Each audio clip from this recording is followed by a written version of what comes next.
कल्पना कीजिए एक ऐसे बादशाह की जिसने तलवार के जोर पर नहीं बल्कि विचारों की ताकत से हिंदुस्तान को एक करने का सपना देखा था।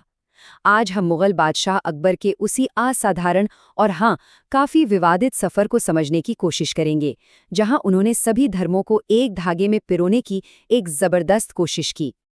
जरा सोचिए, आज से करीब करीब 450 साल पहले एक शासक दुनिया के सभी बड़े धर्मों के जानकारों को एक ही छत के नीचे लाता है बहस करने के लिए।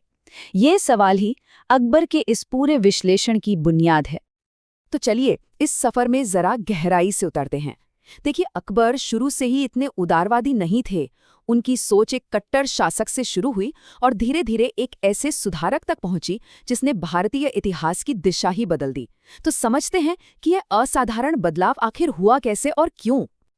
अकबर की जो धार्मिक नीति थी ना, उसका मूल मंत्र था सुलह ए कुल। लेकिन ये क्रांतिकारी विचार उनके मन में आया कहाँ से? असल में यह उनकी सोच में आए एक बहुत बड़े बदलाव का नतीजा था। सुलह कुल का मतलब बहुत सीधा है, सभी के साथ शांति। लेकिन ये सिर्फ एक नारा नहीं था, नहीं, ये तो अकबर की पूरी हुकूमत का आधार बनने वाला था। और इसकी प्रेरणा उन्हें मिली थी अपने गुरु अब्दुल लतीफ से। और देखिए, ये दर्शन सिर्फ किताबी बातों तक ही सीमित नहीं रहा। अकबर ने इसे अपनी नीतियों में फौरन लागू किया। 1563 में तीर्थ यात्रा कर और ठीक एक साल बाद 1564 में जजिया कर हटा दिया गया। ये वो टैक्स थे जो सिर्फ गैर मुसलमानों को देने पड़ते थे, और इन्हें हटाना उस दौर में बहुत बहुत बड़ा और साहसिक कदम था। चलिए अब अकबर के सबसे बड़े एक्सपेरिमेंट की तरफ बढ़ते हैं। उन्होंने एक ऐसी जगह बनाई जहां अलग अलग धर्मों के लोग एक साथ बैठकर अपने अपने विश्वास पर खुलकर बहस कर सके। साल था 1575 और जगह थी फतेहपुर सीकरी। अकबर ने इबादत खाना यानी एक तरह का पूजा घर बनवाया। अब शुरू में तो यहाँ सिर्फ इस्लाम के अलग अलग पंथों के विद्वान ही आते थे और आपस में बहस किया करते थे। लेकिन 1578 के बाद अकबर ने इबादत खाने के दरवाजे सबके लिए खोल दिए और ये जगह देखते ही देखते एक अंतर धार्मिक संसद जैसी बन गई। सोचिए, हिंदू पंडित, जैन मुनि, पारसी पुजारी और ईसाई पादरी सब एक छत के नीचे बैठकर बहस कर रहे थे। मगर एक समस्या थी। अकबर तो चाहते थे कि इन बहसों से सच की खोज हो, लेकिन होता क्या था कि ये विद्वान एक दूसरे पर कीचड़ उछालने लगते थे। उनकी कड़वी दलीलों ने अकबर को बहुत निराश किया।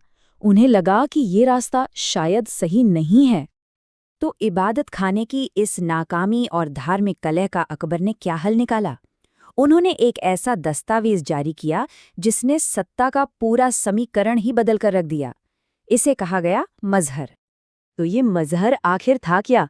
ये एक तरह का घोषणा पत्र था। इसके मुताबिक अगर धर्म के किसी मसले पर विद्वानों में कोई मतभेद होता है तो अंतिम फैसला लेने का अधिकार बादशाह अकबर का होगा। मतलब इसने उन्हें उलेमा यानी धर्मगुरुओं से भी ऊपर कर दिया। इस एक दस्तावेज ने धर्मगुरुओं यानी उलेमा की ताकत को सीधी चुनौती दी। अब अकबर सिर्फ एक राजनीतिक शासक नहीं रह गए थे, बल्कि धार्मिक मामलों के भी अंतिम निर्णायक बन गए थे।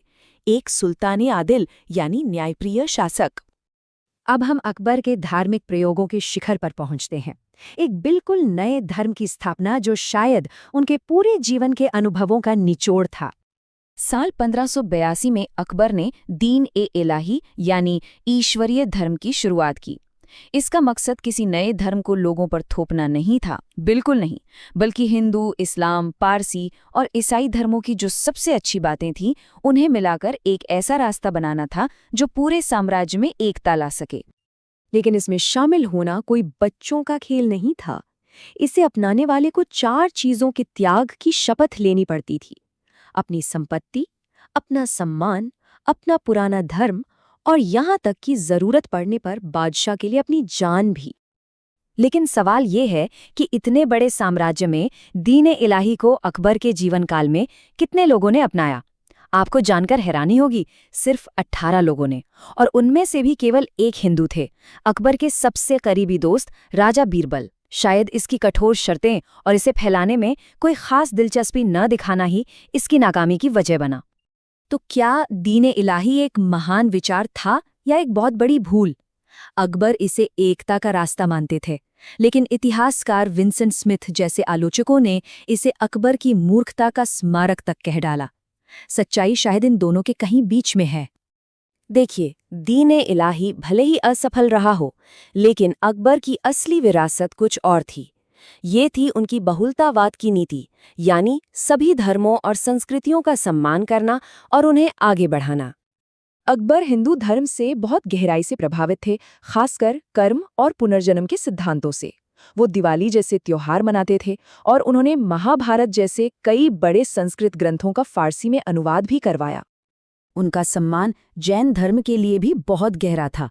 उन्होंने जैन विद्वान हीर विजय सूरी को जगत गुरु की उपाधि दी और उनसे इतने प्रभावित हुए कि साल के कुछ दिनों के लिए जानवरों की हत्या पर भी रोक लगा दी।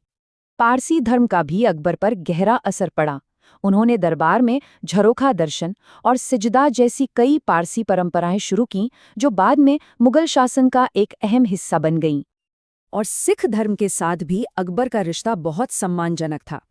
उन्होंने न सिर्फ तीसरे गुरु अमरदास से मुलाकात की, बल्कि चौथे गुरु रामदास को वो जमीन भी दान दी जिस पर आज सिख धर्म का सबसे पवित्र स्थल स्वर्ण मंदिर और पूरा अमृतसर शहर बसा हुआ है।